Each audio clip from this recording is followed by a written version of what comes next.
Hi gang, on the podcast this week, do you remember Aguero? Do you remember what you did the rest of the week? Yes, and we're going to talk about it. From Manchester to Munich. Let's go. The Joy of Football podcast. With me, Neil Barnett.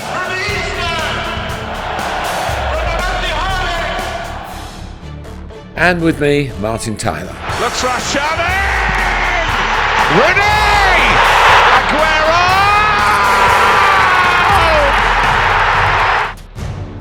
The Joy of Football.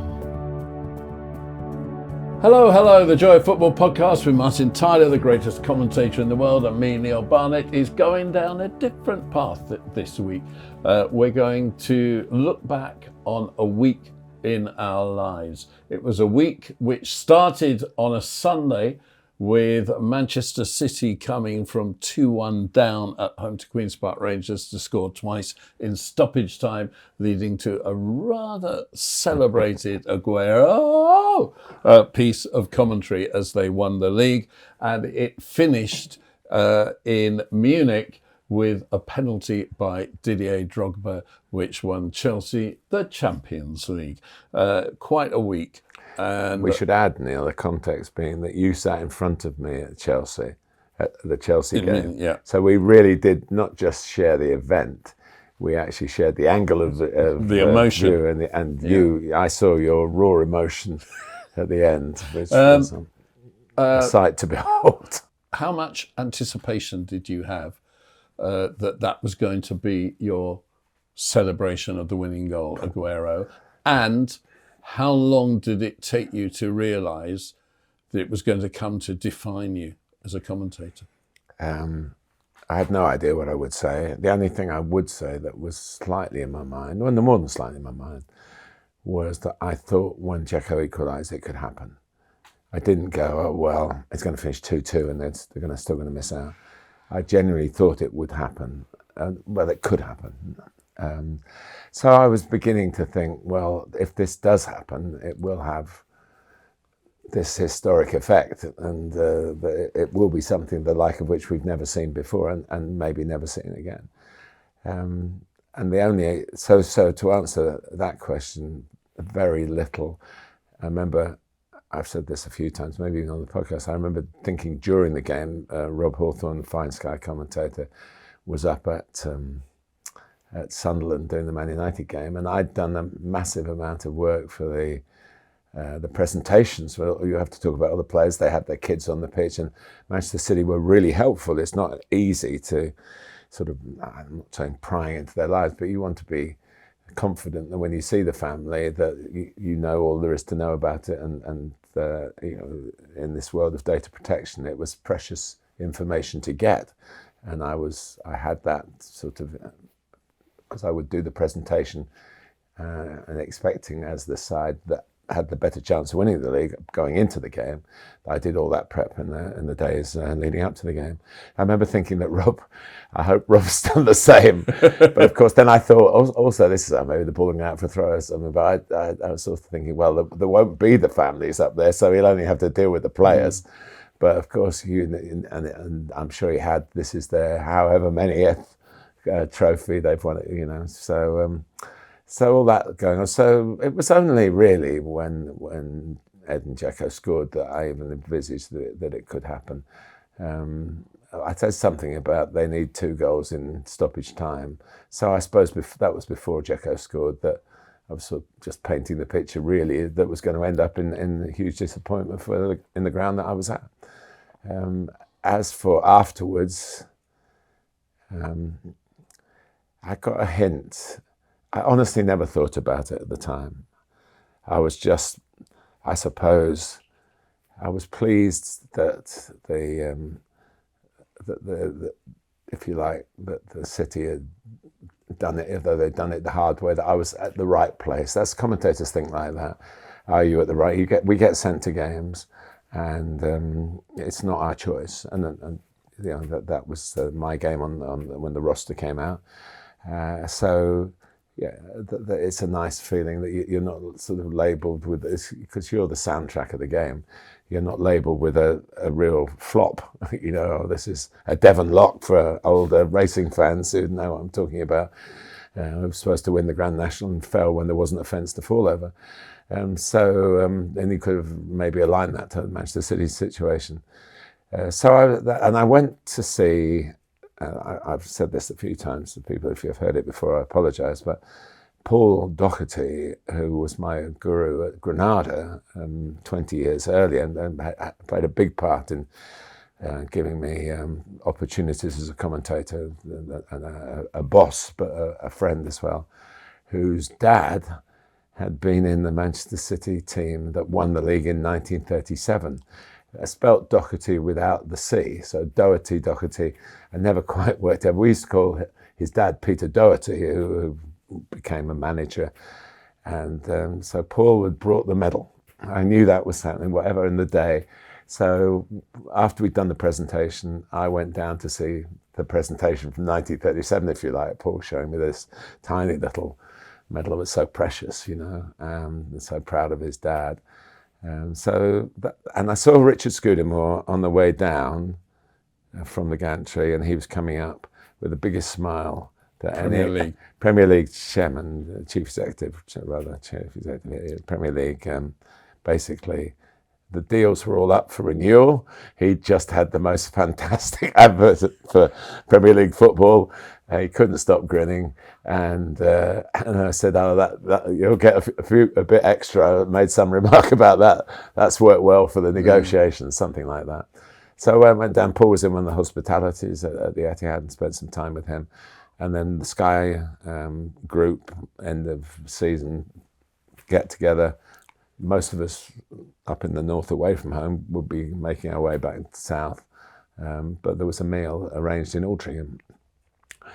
And that's when I walked in late, because I'd been most of the others had gone and I was one of the last to arrive, and they were playing it on, Scott Melvin was the producer, they were playing it on his phone with the commentary, not necessarily, so the commentary was part of it. And I guess I realised then that I hadn't messed it up, as somebody said to me later on, at least you didn't mess it up, which I thought was the best. That's the way I look at it, that it does stand the test of time. So, but it's instinctive, Neil. We've known each other a long time. I've known you, broadcaster. Something happens and you back your judgment, if you like.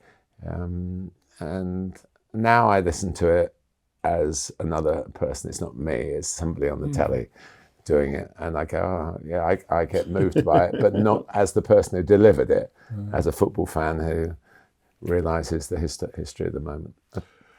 So you come out of that, you're commentating on the Champions League final. 6 days later, had you done any prep on the Champions League final, or did you leave it till after that to start your prep? Gosh, that's a really good question. I would have probably done a semi-final. So I would have some prep in the bank, so to speak. So it was Barcelona, Chelsea, or Bayern Munich. I can't remember who they played in the semis. I didn't do. Was Barcelona, Chelsea the second leg? The Torres. Yeah. When Gary did it with Alan Parry, so I didn't do that one. Yeah. And Gary gurgled. He didn't gurgle. He roared. He was about 5 seats down from me in the press box, and I heard it. Oh right, but anyway, that's a Gary Neville moment akin to the Aguero moment. I think. So I must have done the other one then. Anyway, I would have some prep in the bank, but no, I had a whole week, or at least we travelled probably on the Friday, so maybe even on the Thursday. But I was conscious that it was live on ITV as well, so that I don't measure up against anybody else in my own mind, and I don't think commentators we do that, but we're well aware that the media might do it. So I was going through thinking, well, I've had a great day, as it's turned out, as it unfolded. On the Monday night, I went to the LMA dinner, the League Managers Association dinner, and I met Mark Hughes, one of the first people I saw going into the hotel where the event was taking place. And we both came out of it quite well, really. He stayed up, and obviously I was been the voice of it, and obviously City had done the business. So, and he said it was the noisiest moment in the football ground he'd ever heard. That's something that's stuck with me forever, really, because Mark Hughes played in all these big games, Manchester United, Bayern Munich, Barcelona, and managed to various parts of the world and various clubs and country, and so for him to say that, I thought, well, that again was a sort of, if you like, rubber stamping the sense of history that I felt at the time. So that was the Monday taken care of. There for that, and I can't really remember much of the rest of the week. Except I would be doing my prep. But it did cross my mind that it had gone really well, and that you were going out to bat again in the second innings, so to speak, of the week. And you didn't want to, having perhaps scored a few runs in the first game, you didn't want to be out for a duck in the second, if cricket fans follow that analogy. And of course, Chelsea had all these problems. I think that's what I remember about it. Massive problems. So why you tell us well, about? Well, I mean, it had just been a really bad season. The team was aging. We didn't know if Drogba was staying or not, but we suspected he was going. He was 34, and Lampard had crossed 30, Thierry had crossed 30, and the suspensions and the injuries. 4 suspensions, but Bayern Munich had 3.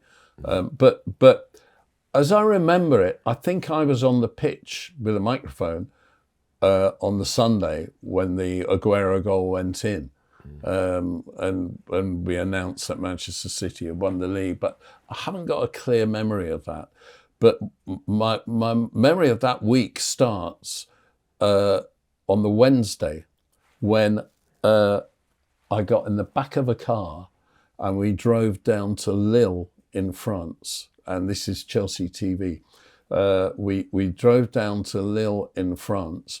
Lille had they'd either won the league or come second in the league. I think they might have come second. I think they won the league the previous season. And on loan to them, possibly from Liverpool at the time, was one Joe Cole. And I'd arranged with Joe, I used to do a series, as you probably know, on ChelseaTV called Legends. And Joe had left Chelsea in 2010. And I'd arranged with Joe that we film a Legends with him, a half-hour interview with him in the flat in which he was living in Lille. And, oh God, we had such trouble finding that flat when we got there. And his dad, what a personality his dad was, a real great old East End geezer. Yeah, his dad was leaning out of the window, waving at us, every car that passed that might be an English car. It's not that far to Lille, is it? No. I mean, so we found it, and he did his Legends. He came and did his Legends after training. He was still training. And he just waxed lyrical about this kid at Lille called Eden Hazard, who was going to decide where he was going to play the following season. He kept saying, "Don't worry, it'll be us. Don't worry, it's fine." Anyway, as it was. And we went out for a meal afterwards. All of us, TV crew, loved that, going out with Joe Cole for dinner. And then we drove on, and we stayed somewhere in Germany, in the north of Germany, I think, overnight. And we drove on down to Munich the next day. And we get into early afternoon, and I get a phone call from the TV producers in Stamford Bridge. And they say, we need a live 5 o'clock news report from Munich. And we really need an interview in it. You've got to find someone to interview. And I said, well, who's going to be out in Munich on a Thursday? And they said, don't care, find someone. Someone to do with the club, whatever. So we're still driving down. We get to about 3 o'clock, and the producer and the cameraman are getting really a bit nervous about what we're going to do this live news report and actually present the news from there. Had you made to Munich by then? No. We were on the outskirts of Munich about 3 o'clock, and my phone rings, and it's Denis Wise, who had left Chelsea in 2001. We're now 2012, and he goes, "Spy," he says, "I'm in Munich. I've got to do some telly tonight. I know Naffle, he didn't say Naffle, about them. He said, what am I going to talk about? I said, I'll tell you what you can talk about. I said, you can talk to me at 5 o'clock live, and I will give you a copy of all my notes for the final. He goes, that's a deal. So we get down there, we meet, and in fact, I withdrew. And he presented the news. Denis Wise presented the news on Chelsea TV, which is a bit of a shock to everyone. Yeah, to Denis as well, I would have thought. No, he just came on and said, I'm much more entertaining than Smile, you don't want him. And went on and he did the news.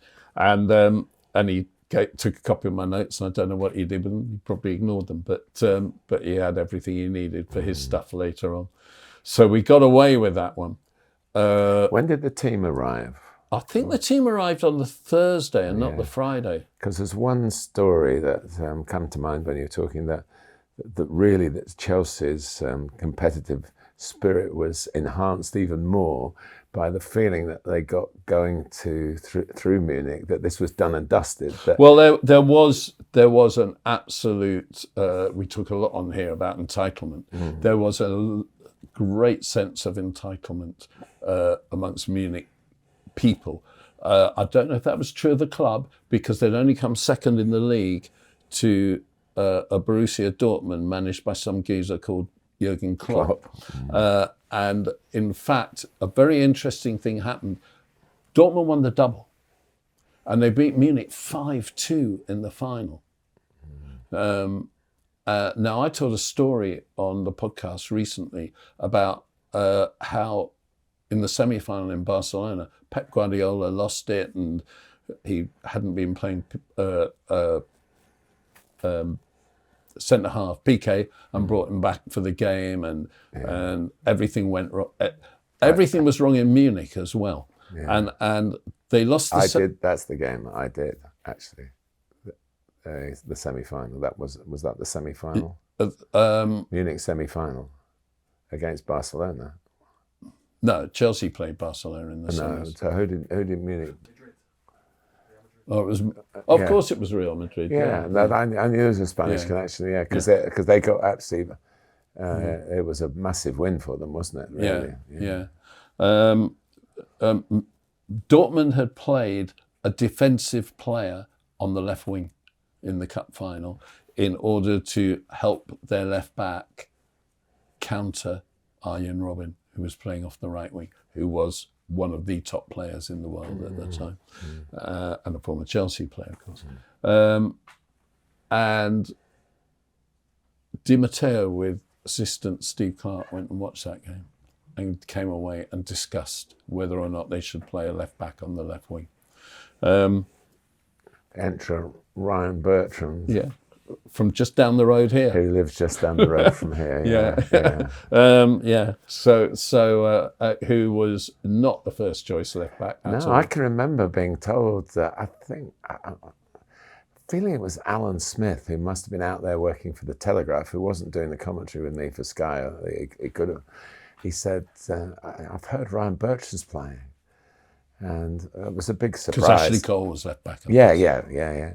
But of course, there were David Luiz was supposed to be injured. He did have a bad hamstring injury. Gary Cahill had a bad hamstring injury. John Terry was suspended. And Branislav Ivanovic was suspended. Well, that's the famous. We've had Jeff Shreves on the podcast. So there were no centre backs really. So Gary Cahill was injured, and David Luiz, and they played injured. How they played through it, I don't know. We get into Friday, and my son flies in. I think maybe he flew in Thursday night. Yeah, he did. He flew in Thursday night. We went to the famous what's the famous restaurant bar in Munich where you have your in my hotel your doing pork my knuckle notes, and Neil. 2 litre I don't do any of this, beer and everything. So we had a night out. The following day, I was out filming all day, and I got a call from my son, who was absolutely hammered. And he says, guess who I'm spending the day with? And he puts this bloke on the phone and says, hello, Spy. And it was John Terry's dad. Oh, right. So Yeah. God knows what they got up to. Yeah. But I think it changed his life. And yeah, but then in the Friday evening before the game, I got a call from Celestine Babayaro, who had left Chelsea 7 years previously and was part of the UEFA Legends group that were there. And he was staying in the UEFA hotel. So I took my group of TV people and everyone round to see him. And he got rounds of drinks and charged it to UEFA. Thank you, UEFA. So we had a great time. And it's amazing. We're so different. Your stories are littered with getting hammered and even your family getting hammered and best food and this, that, and the other. All this time, I am sitting in a hotel room making sure that I know what I'm supposed to know. And not drinking, not because I don't like it. That's whether that's a curse or a blessing in my whole life since being a student, where I tried a few drinks as students do, but I just threw up all the time and I'm just not having this anymore. So I don't drink. Did you ever smoke? No. Oh no, not really. I've never smoked cigarettes in my life. I probably, everybody tried one, but I don't. No, my vice is biscuits. So I was in my hotel with a pile of biscuits, German biscuits probably, and doing my prep. And when did you go out on the Friday? I think it might have been the Thursday. I have a feeling that. Oh, didn't we go on? We came back on a charter flight with ITV who were covering it. So I think whether we went out there, we might have gone out on that charter flight. God, I'd forgotten all about that. But it did strike my mind that, like most people, I thought, well, Chelsea haven't got much of a chance here with the suspensions and the injuries and the ones that were playing. Well, yeah, but Munich had 3 suspensions as well, and whereas Chelsea's were kind of. But they were playing at home. Yeah, but they were at home, but the support was 50-50 in the stadium. Yeah. So it was. But they went one up, so they was going. But even before that, I want to go to even before of course, that, because there are other things that go on, and apart from getting hammered on the day of the game, it might have been. At the old Olympic we Stadium. would have talked, by the way, wouldn't we? Oh, yeah. Because I was always picking your brains to tell you what we Well, I was actually told in the hotel where we were staying. I wasn't staying in the team hotel. I spent most of Friday in the team hotel or at training, getting interviews and what have you. But in the evening, at the hotel where I was staying, I was sitting with John Terry's family and Jody Morris, amongst other people. And Jody got the message that Ryan Bertrand was starting left wing. Mm-hmm. So we all knew the day before the game. Mm-hmm.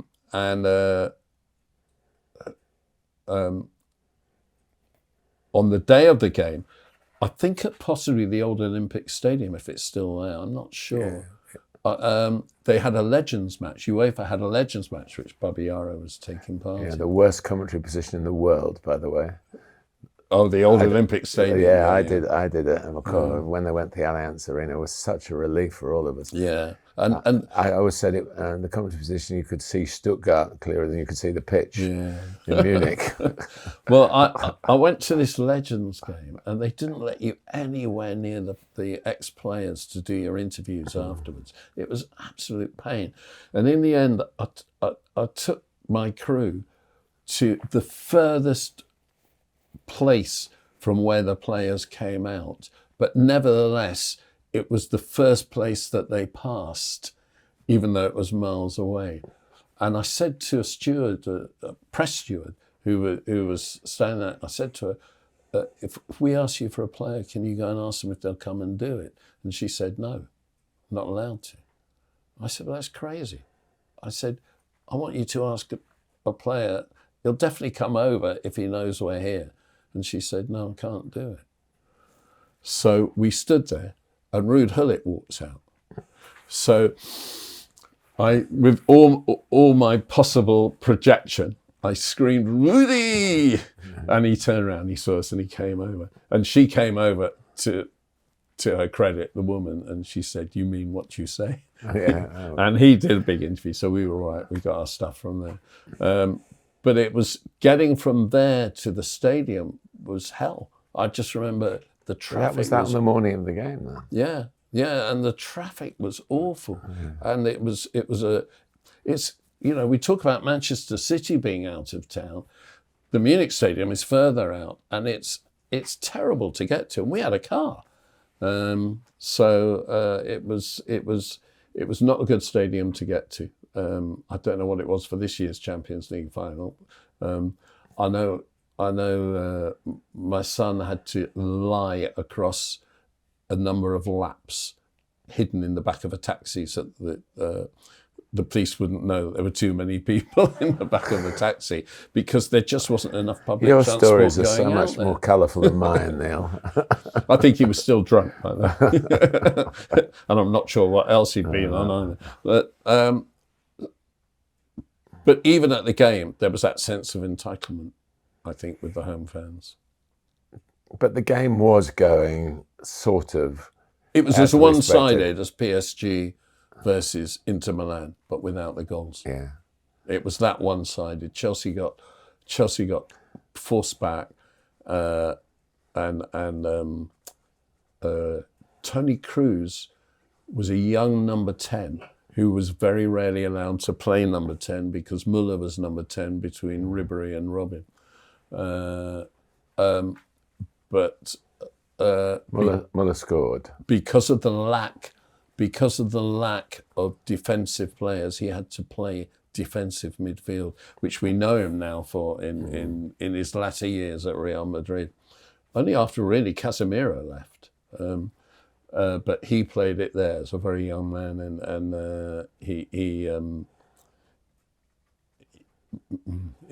it wasn't his natural game at that stage. And they were minus centre backs as well. And of course they lost the 2010 Champions League final to Inter Milan, and now here they were in 2012. And Müller scored after 82 minutes. And then... They took him off. Yeah. And they put a more defensive player on. Well, I can tell you about that, because that's the one moment from the commentary that I remember, and I sort of feel a little bit lucky or proud, whichever way, probably lucky, that when Müller came off, I engaged with Gary Neville about, well, hang on a minute, they brought on Daniel van Buiten, who was a defender who had actually had to spell in English football with Manchester City. And they brought him on, and I said something along the lines, well, you can invite pressure by going defensive. And, Müller didn't want to come off, if I remember rightly. And within 90 seconds of the substitution being made, Drogba equalised. So it sort of sounded like a prophetic, all commentators like to suggest something that happens very quickly, and we do that a lot, and it doesn't happen very quickly. I always align it to, this is going off a little bit, but people that might enjoy it. I always align that to Martin Peters, the great England World Cup winner, who was a goal-scoring midfielder. And they used to say that he ghosted into the penalty area, and it suddenly crops up and scored a lot of goals for England and for the clubs, West Ham and Spurs in particular. And Martin, I talked to him about it once, and he said, yeah, but nobody notices the runs I make and the ball doesn't come. So I line that when you say, something might happen and it doesn't happen, nobody remembers that, but when you do say it, so you sort of, that's the commentator making the run, if you like, and that one, in the sense, the shape of the game found the words that I'd uttered, in the sense that the pressure was there, and suddenly without Müller, it was 1-1. It was 2 minutes to go, and it was. You jumped up in front of me. I remember that. It was a header from a corner. We haven't talked about that. We were by complete coincidence, weren't we? I was sitting in front of you. Yeah, and I was Gary Neville and I behind. And were you working with anybody, or were you just sitting there? I mean, it was just your vantage point as a media, as Chelsea media rep. You didn't broadcast the game. No. But by the way, so I'm broadcasting the game, and he's leaping up and down in front of me. It's amazed we can talk about this. Well, obviously, I jumped up when Didier equalised, but my reaction was actually divisive to me, because part of me was in absolute ecstasy. I mean, remember, my first game was in 1959. Here I was in 2012, seeing a Champions League final. Chelsea weren't a big club in 1959, and they weren't a big club for a long time after that. But here was Drogba equalising. But at the same time, it was Drogba, who obviously I knew really well and had been very involved with since he joined the club. And it's what Didier does. And I mean, I can't think, I keep saying Thierry Henry was arguably the best forward ever to play in the Premier League, but he never scored in a cup final. In his whole career, he never scored in a cup final. I think the only cup final Didier didn't score in was the Champions League in 2008 against Manchester United. He scored in all the big games. Give me Didier over Thierry any day. And it was just 2 minutes to go, need a goal. What do you expect? There was a side of me that felt like that. But this was the context. Although he did come back to Chelsea again, he did leave after this game. So that was a drama in itself. I think we all thought he was going to. Yeah. Well, he hadn't said it, but we all thought he took the penalty with his last kick as a Chelsea player. Before that, he conceded a penalty early in extra time. Yeah. And he conceded a penalty in the semi-final at Barcelona, and Messi smacked it against the bar. Cech didn't touch it, and he conceded one here. I think it was on Robben, and Robben took it, and Cech saved it. Now, two interesting things about that. One is that Didier said afterwards, privately, I don't think I'm giving away any secrets, so he said to me privately that he was more angry with the Barcelona penalty because Cesc Fabregas, who was his teammate when he came back to Chelsea, Cesc Fabregas dived, and it wasn't the foul. Whereas the Bayern Munich one, he was back helping out the defence, and he got his legs in a tangle, and it was a penalty. But the other interesting thing about the penalty was Arjen Robben took it.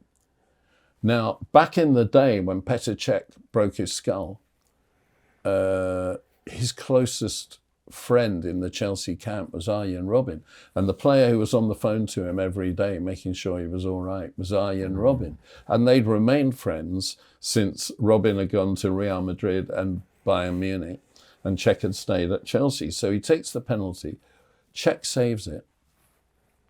1 year later, after Bayern Munich have beaten Borussia Dortmund in the Champions League final at Wembley in 2013, on the Saturday night.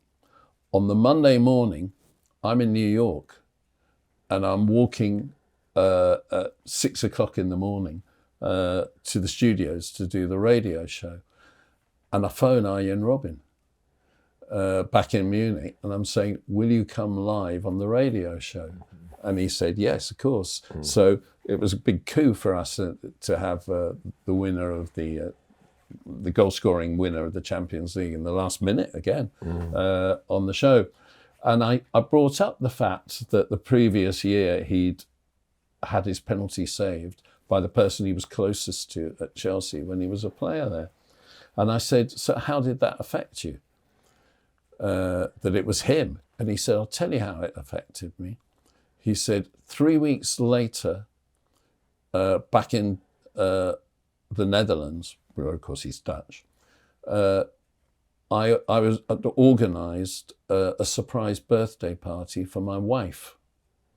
He said, and two of the people who came with Petr Cech and his wife. Yeah. So 3 weeks after he'd saved my penalty, we were standing around in my house having drinks and talking about it.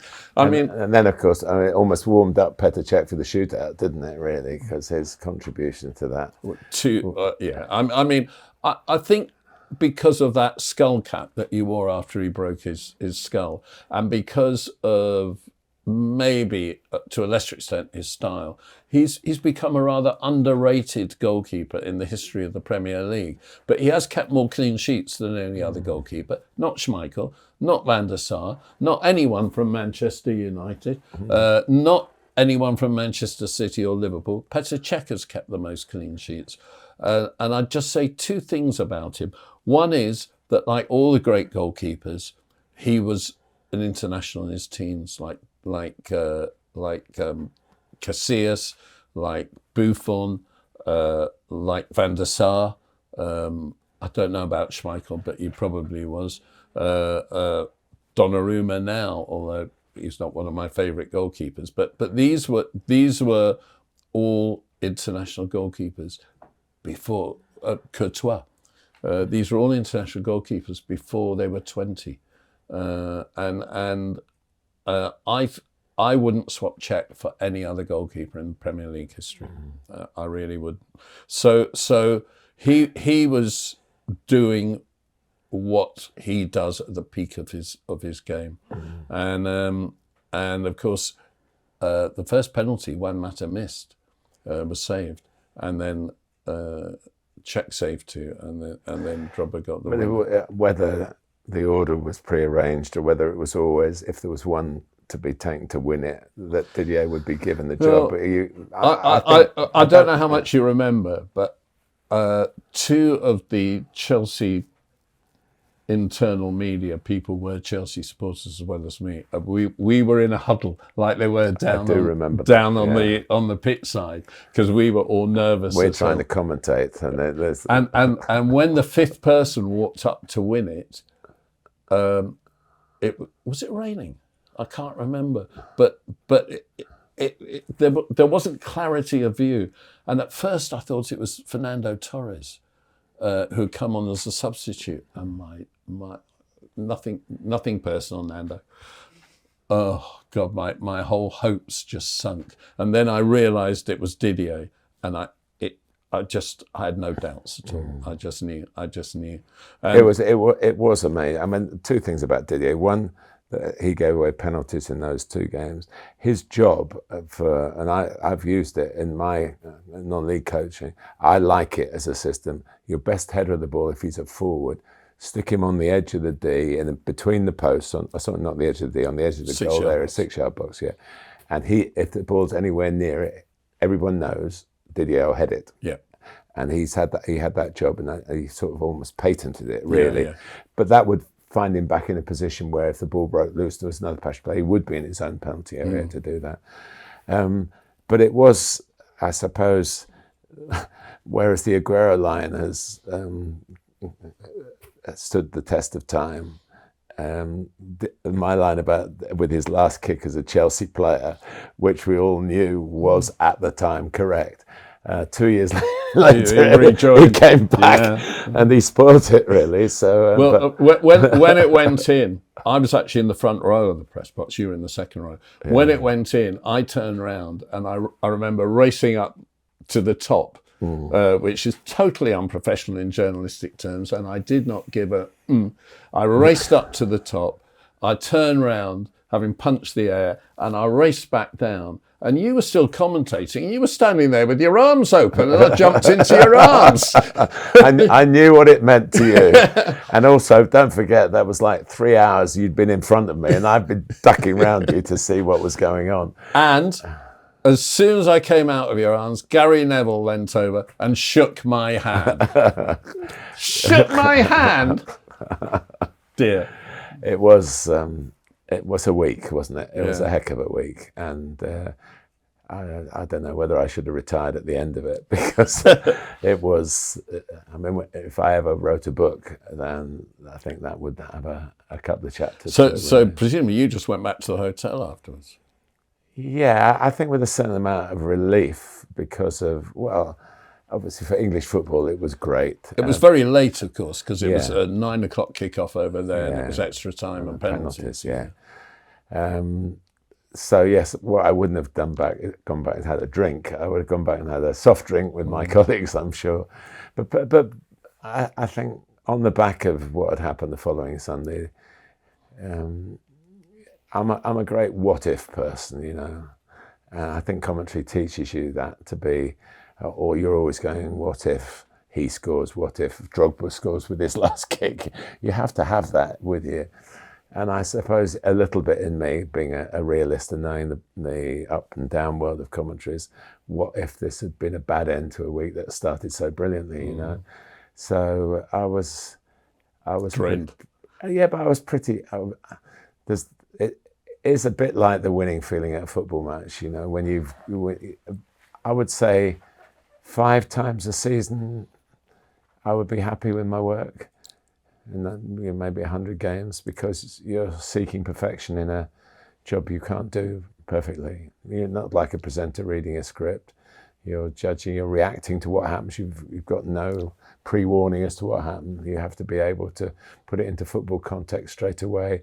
If there's history about it, as there was in these 2 occasions, bookends of the week, then you have to know that, you know, those goals are going to be shown over and over again, and try and hope that your moment came with that moment, that it's not preordained, it's not written, it's just something that if you love the game, your sixth sense will take you to the point where you need to be.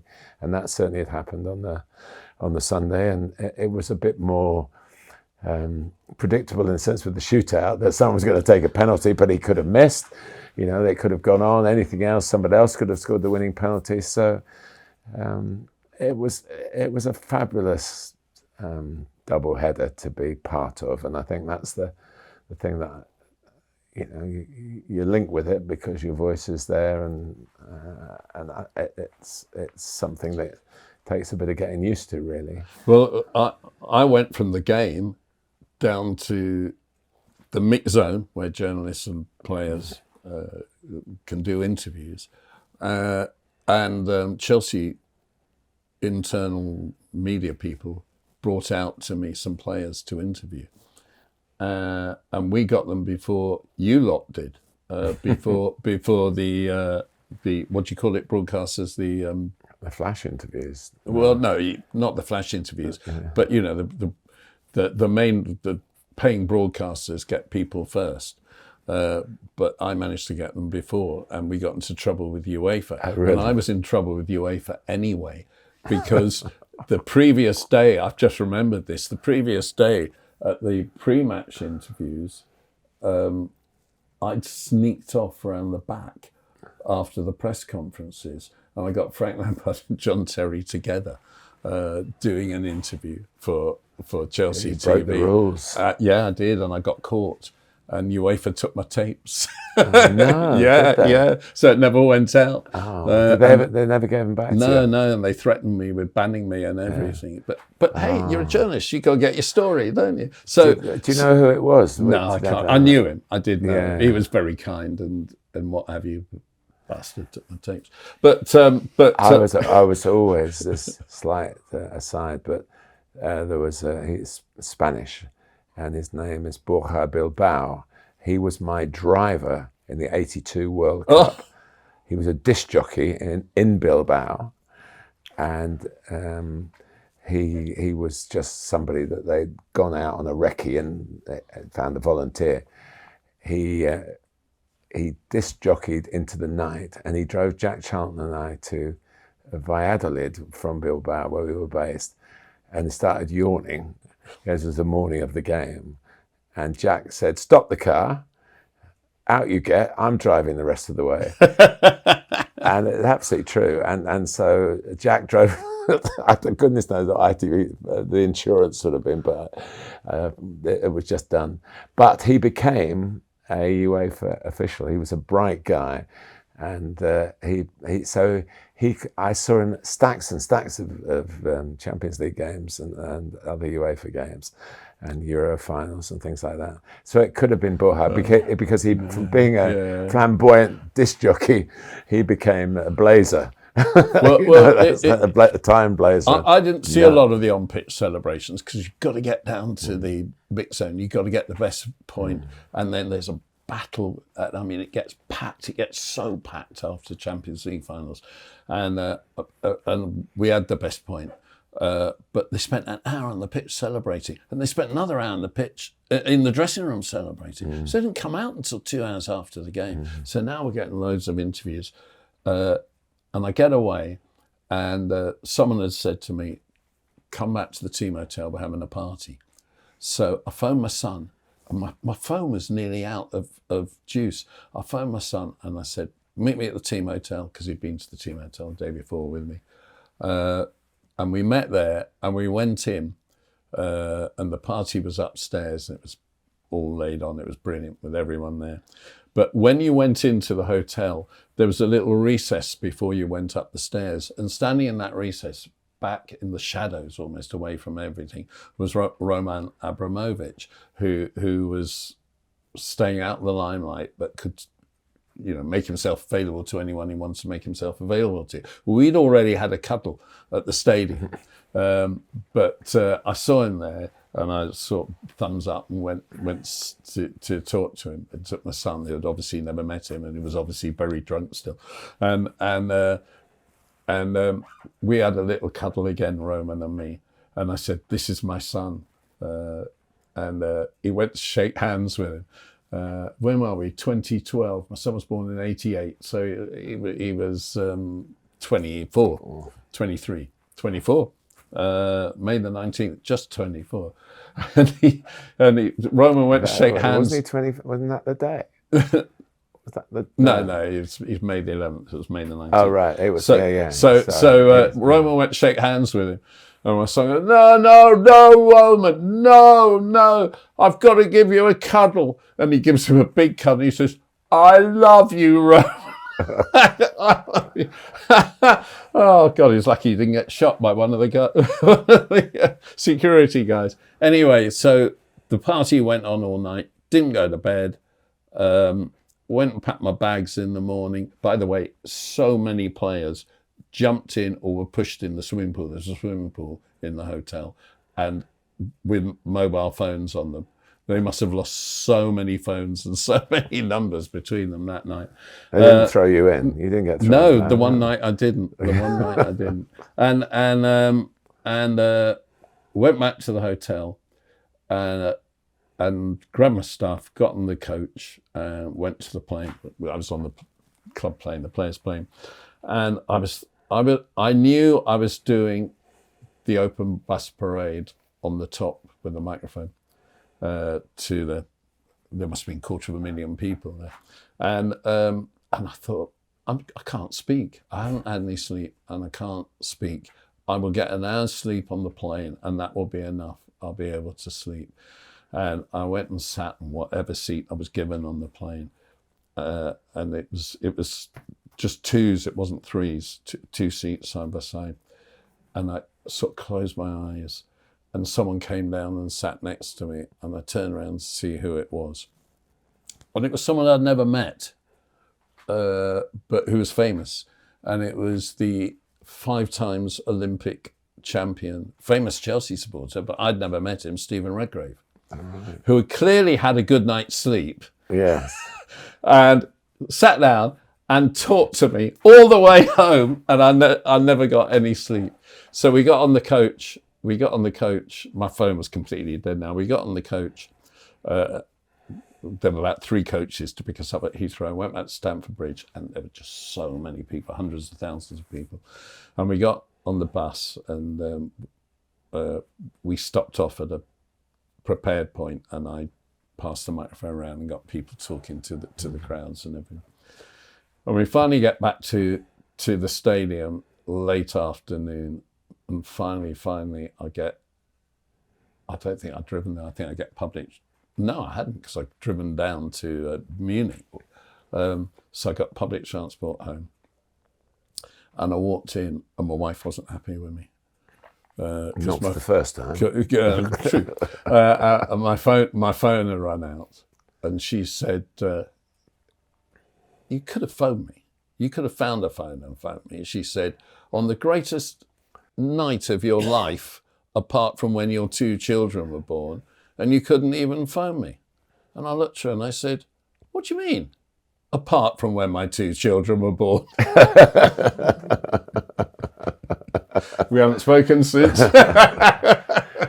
But truly, I mean, that was the most extraordinary week.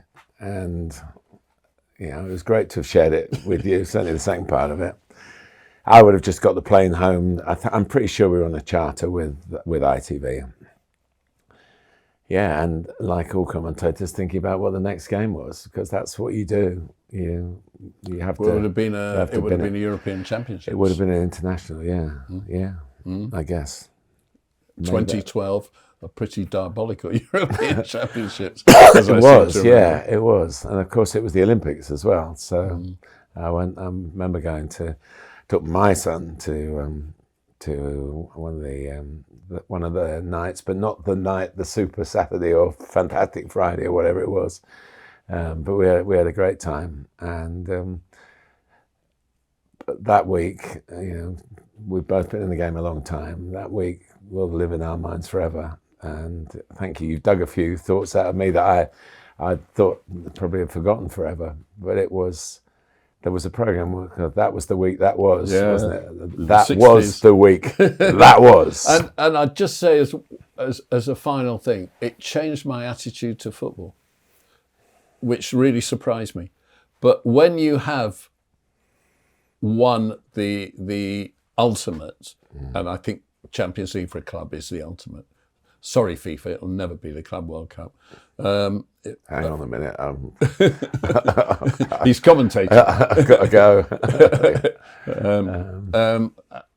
By the way, we'll be out there together at one stage. So, but after that, being entertained became more important to me than winning. It really did. It changed me completely in view of in terms of watching football. And I was so lucky that Chelsea went out and bought Eden Hazard, because I would probably put him up there in the top 3 most entertaining players I've ever seen. And he made his debut in the Community Shield the following August.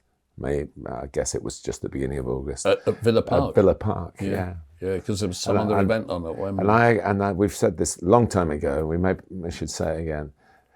We would both love to have Eden Hazard on the podcast, and we're still trying. Eden, you're back. We haven't really got to him, have we? To be able to, because he's just. I share with you total joy of watching the joy of football. Is well, it's Cole Palmer now, isn't it? Yeah, it is. Yeah, it is. I'm sure there are 1 or 2 non-Chelsea players who also epitomise the joy of football, but you have to. Well, on that front, I think Phil Foden, you got to re-find it, because you were, and you can be again.